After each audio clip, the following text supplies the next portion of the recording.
언제나 듬직하고 굵은 목소리로 모든 것을 해결할 수 있을 것처럼 보이는 아버지의 뒷모습을 여러분 한번 만나보신 적이 있나요? 우리가 늘상 바라보는 싱크대 앞에 선 어머니의 뒷모습은 어떤가요? 여러분들이 이 뒷모습이라는 책을 통해서 인간의 어떤 숨겨지고 잘 드러나지 않은 부분에 대해서 생각해 보실 수 있는 기회가 되시기를 바라겠고요. 안녕하세요. 이교수의 치과 사람 크리에이터 서울대학교 인류학과 이현정 교수입니다. 여러분, 오늘은 제가 어떤 한 권의 책을 가져왔는데요.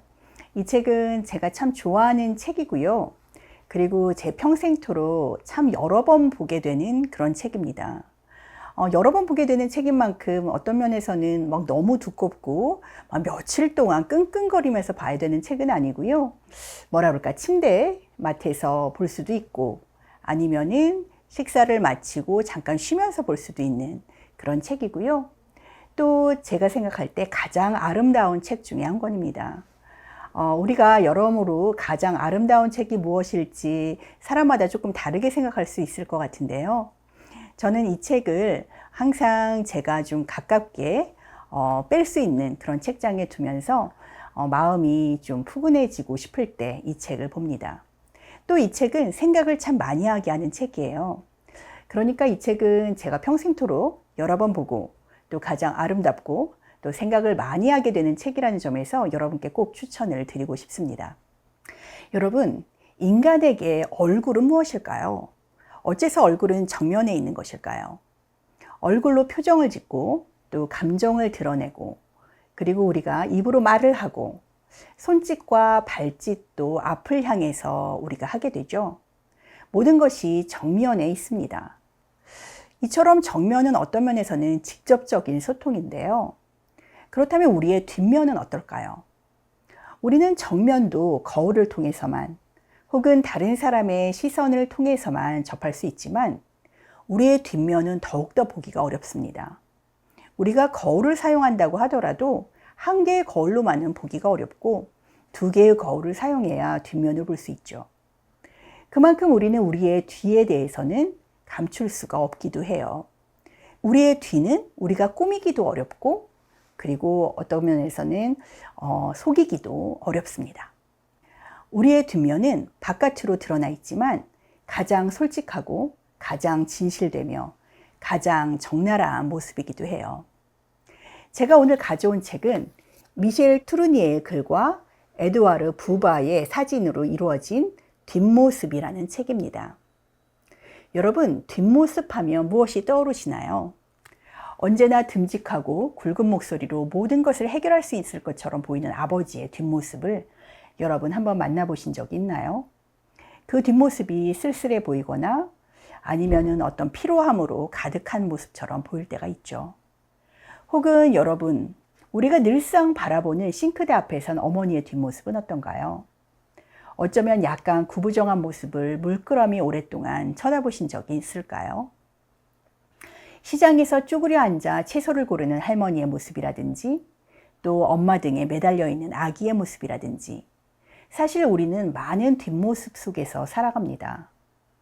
앞모습 속에 웅변적이고 설득적이고 그리고 자신감 있는 그런 모습을 보여주는 사람의 뒷모습을 보면서 우리는 그 사람이 사실은 매우 외롭고 쓸쓸하고 혹은 가식적이고 인색한 사람임을 느끼기도 하죠. 아까도 말씀드렸듯이 이 책은 두 명의 작가에 의해서 만들어진 책인데요. 우선 글은 미셸 투르니에라는 작가입니다. 프랑스 파리에서 태어나 소르본 대학교와 독일 튜빙겐 대학에서 철학을 전공했고 원래는 철학 교수가 되려는 꿈을 가졌지만 시험에 떨어져서 교수는 하지 못합니다. 그 이후로 집필을 계속하게 되는데요. 방드르디 태평양의 끝, 마왕과 같은 신화적인 소설을 쓰고 또 여러 산문들을 통해서 한국에서도 널리 알려진 작가라고 할 수 있습니다. 방드르디 태평양의 끝을 발표하면서 아카데미 프랑세즈 소설 부문 그랑프리를 수상하기도 했는데요. 그의 글을 읽어보면 참 박학하고 재치 있고 또 삶의 근원적인 문제들을 질문하는 그러한 산문들을 썼다는 것을 알 수 있습니다. 또 그는 오늘 소개해드리는 이런 뒷모습처럼 많은 사진 작가와도 함께 공동 작업을 수행해 왔어요. 또 사진은 에두아르 부바라는 프랑스의 사진 작가에 의해서 사진이 이제 찍혀져 있는데요. 그는 아무런 일도 일어나지 않는 순간들, 그러니까 어떠한 행위라든지 사건이 아니라 아무런 것도 일어나지 않는 그 순간들을 촬영해서 예술작품으로 승화시키는 탁월한 능력을 가지고 있었던 사람입니다. 그는 1947년에 코닥상을 수상하기도 했어요. 오늘은 이 책에서 제가 3장의 사진을 소개하고 또 그 사진들에 덧붙인 미셸 투르니에의 글귀를 낭독하면서 음미하는 시간을 가져보고자 합니다. 그러면 제가 이제 하나씩 낭독해 보도록 할게요. 머리털은 뒤에서 보는 것임을 누군들 모르겠는가. 정면에서는 얼굴이 자리를 독차지하고 관심을 끌기에 한가 사진틀인 양 위와 왼쪽 오른쪽으로 밀려난 머리털은 얼굴을 돋보이게 하는 데 밖에는 존재 이유가 없네. 뒤에서는 머리털 저 혼자서 가득히 흘러내리니 이 점이 사실 애교의 함정인 것. 머리 손질을 한다는 것은 뒷모습에 신경 쓴다는 것. 여기엔 어느 만큼 자기 희생이 있어라. 멋들어진 머리털, 양털인 양 어깨 위에 흐린 파도가 되어 흘러내리며 드높게 굽이치는 머리채나 독사들처럼 뒤트는 잘고 단단하게 따은 머리는 그렇게 빚은 장본인에게 그지없는 인내심을 요구하니 더더욱 그렇지. 생종 페르스는 말하네. 그대가 내 머리를 다 닦고 나면 나는 결국 그대를 미워하고 말리라. 그것은 타인의 존재가 휘두르는 가장 잔인한 폭거. 나는 나를 위해 세수하고 옷을 차려입지만 머리는 너를 위해 매만진다. 그와 반대로 스님과 병사와 죄수의 깎아머리는 비인간적인 규율의 질서를 위해 타자와의 자연스럽고 사회적인 관계의 단절을 나타낸다. 네, 제가 두 번째로 소개하고 싶은 사진과 글은 아기를 업은 뒷모습의 사진과 또 그 사진에 대한 글입니다. 그러면 제가 한번 읽어보도록 하겠습니다. 유럽인들과 몇몇 아메리카 인디언들은 아이를 왼쪽 팔로 받쳐 앉는다. 두 다리를 벌리게 하고 아이를 허리 위에 걸쳐 앉는 방식은 더운 나라 어딜 가나 흔히 보는 풍습이다. 아이를 포대기에 싸서 앉지 않기 때문이다. 그것이 아이에게는 가장 유리한 자세다. 곧장 저주로 입을 가져갈 수 있으니까. 아이를 등에 업는 습관은 유럽을 제외하고는 어디서나 볼 수 있다. 아프리카에서는 적어도 이집트 중기 제국 때부터 목격된다. 아이누족과 보토쿠도스족은 아이를 등에 업고 업는 사람의 이마에 띠를 걸어 힘을 분산시키는 기술을 사용한다. 노르웨이와 아이슬란드, 북극 주변 전역, 랩랜드, 핀란드, 시베리아, 북아메리카 인디언에서는 아이를 담은 가벼운 요람을 어깨에서 허리로 비스듬히 끈으로 둘러매고 다닌다. 오스티아크와 랩랜드 여인들은 요람을 둘러맨 채 돌아다니고 일을 한다. 아이를 주머니에 담아 등에 지는 풍습은 중앙 아프리카에서 볼 수 있는데 주머니는 오른쪽 어깨에 둘러맨다. 중국과 일본에서는 띠나 끈을 아이 업은 사람의 가슴께에서 마주 잡아맨다. 저고리의 넓은 등판 위에 아이를 올려놓고 다니는 에스키모의 경우 양 어깨와 젖가슴에 힘이 실린다. 네, 여러분, 저도 생각해보면은 저도 이제 아기를 키울 때 아기를 안기도 하고 업기도 하고 그랬지만 예전에는 우리가 포대기라는 걸 썼었잖아요. 포대기로 둘둘 감아서 아이의 엉덩이에 받쳐서 끈을 묶는 방식으로 아이를 업었었는데 요즘에는 아이를 업는 도구가 있기도 하고 혹은 또 요즘 젊은 사람들은 아이를 주로 안고 다니는 것 같아요. 그만큼 또 서양식의 아이를 안는 방식을 이제 따라하는 게 아닌가 싶은 생각도 드는데요. 아이를 업은 뒷모습만큼 어떤 면에서는 좀 애잔하기도 하면서 따뜻한 그런 느낌을 주는 뒷모습이 또 있을까 싶습니다. 그럼 마지막으로 제가 또 한 장의 사진과 더불어 글귀를 낭독하도록 하겠습니다. 구약 성서에서 인간에게 나타난 신은 얼굴을 드러내지 않는다. 시나이에서 신의 존엄은 모세의 눈이 부시지 않도록 구름에 쌓여 있다. 그래서 신은 인간에게 사랑보다 두려움의 대상이다. 신 앞에서 인간은 등을 둥글게 굽히고 그 왜소함 속으로 빠져든다.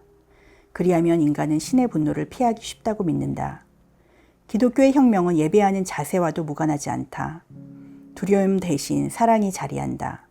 타보르 산상에서 예수가 바오로, 야곱, 요한에게 그 신성하고 찬란한 모습을 드러내시니 해처럼 아름다운 모습이었다고 복음서는 말한다. 인간의 얼굴이 강생하신 그리스도의 성성을 받는다. 성스러운 땀이 영상을 짓누르던 저주의 종지부를 찍는다. 예수는 인간을 일으켜 세우고 턱을 받쳐 땅으로 숙였던 얼굴을 들게 한다. 네, 여러분, 우리가 제사를 할 때도 그렇고요. 또 기도를 할 때 보이는 뒷모습에 대해서는 여러분 쉽게 상상하실 수 있으시죠?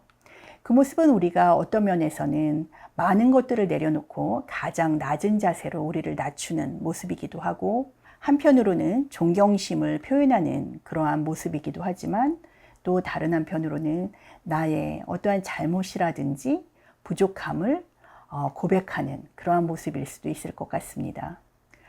네, 오늘 제가 세 가지 모습의 뒷모습을 소개하면서 여러분께 그 글귀를 낭독해 드렸는데요. 첫 번째로 소개해 드렸던 머리를 따은 머리칼이 보여주는 뒷모습, 그리고 두 번째로 아이를 업은 뒷모습, 또 기도하는 뒷모습. 이 세 장의 뒷모습은 각각의 것이 얼마나 우리의 뒷모습이 다양한 의미와 또 목소리를 낼 수 있는지를 잘 보여주는 그런 사진이었던 것 같습니다. 이 책 뒷모습에는 이 세 장의 사진 외에도 정말 많은 20장이 넘는 그러한 사진들이 들어있어요. 그 뒷모습을 보면 어떤 에로틱한 장면부터 시작해서 아주 노동에 힘든 그런 모습, 그리고 집단적으로 노력하는 모습, 여러 가지 다양한 모습들이 나와 있는데, 여러분들이 이 뒷모습이라는 책을 통해서 인간의 어떤 숨겨지고 잘 드러나지 않은 부분에 대해서 생각해 보실 수 있는 기회가 되시기를 바라겠고요.